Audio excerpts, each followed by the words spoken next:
New Zealand was a very monocultural society, and the school I went to was very white middle class. We knew we were different because we were Jewish. I knew my mother was a Holocaust survivor, of course, because she had her number tattooed on her arm, but we never asked any questions, and she never talked about it.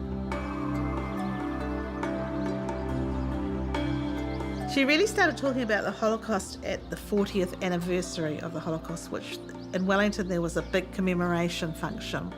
At that time David Lange was the Prime Minister, and he, along with lots of other dignitaries, and I think there was over 2,600 people at the Michael Fowler Centre here in Wellington.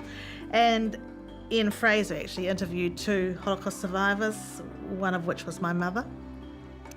And I think from that day on, she started talking about it.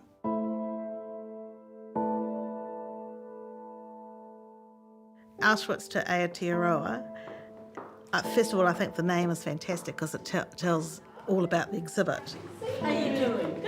Good. It tells the story of these 9 survivors who were in Auschwitz and how they survived. And every survivor talks about luck, but it was different sorts of luck. It might have been because confronting Mengele, left, right, and if you went to the right, you were selected for labour, so that was luck. But it was also the survival techniques, and I learnt a lot from that exhibition. This is an excerpt about my mother, Hanka, who was born in 1920 in a town called Rakovnik, which is just outside Prague. She stayed in Rakovnik, had her schooling in Rakovnik, and then when she was a teenager or late teens, went to Prague to study. There she met Fritz Weil. They were married, as you can see, both wearing the Star of David. Unfortunately, he did not survive the war, and so on her return to Prague, she found that actually none of her family survived. So she came back to Prague after the war with no family left. And she met my father walking in the street 2 years later, whom she actually had known prior to the war.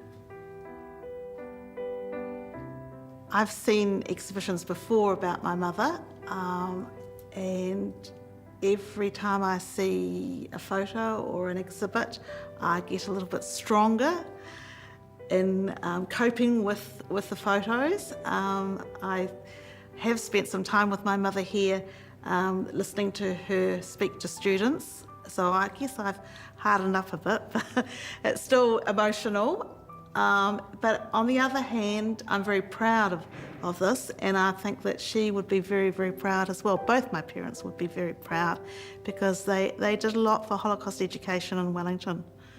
And yeah, I'm proud.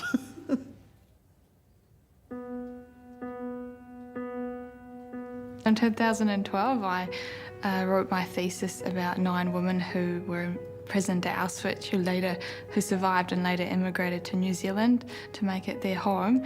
And this exhibition features the lives of these 9 women that I studied. I tested the theory of an American sociologist called Elmer G. Luchterhand, and he theorised that if the camp prisoners, if they formed groups, the bigger the group, the bigger the chance of survival. So I compared his theory with the experiences of these women, and they did all form groups. When they didn't have groups, they had other people, other prisoners that helped support them. They would have a job that would provide an extra bit of food, maybe a sink to wash their hands with. They weren't big changes, but every little change accumulated and helped them kind of survive to the next day. Now with this exhibition, it's made me realise that perhaps now I'm ready to do the research, because I do have a lot of the documents here at home, and I guess I still have to find out a lot and piece that jigsaw puzzle together. So having that exhibition, for me personally, has opened a new chapter And I think one of the nicest things is that, you know, she lost all her, or both my parents lost all their family, but at the end of their lives, they were proud great-grandparents. Yeah, so I think that's beautiful.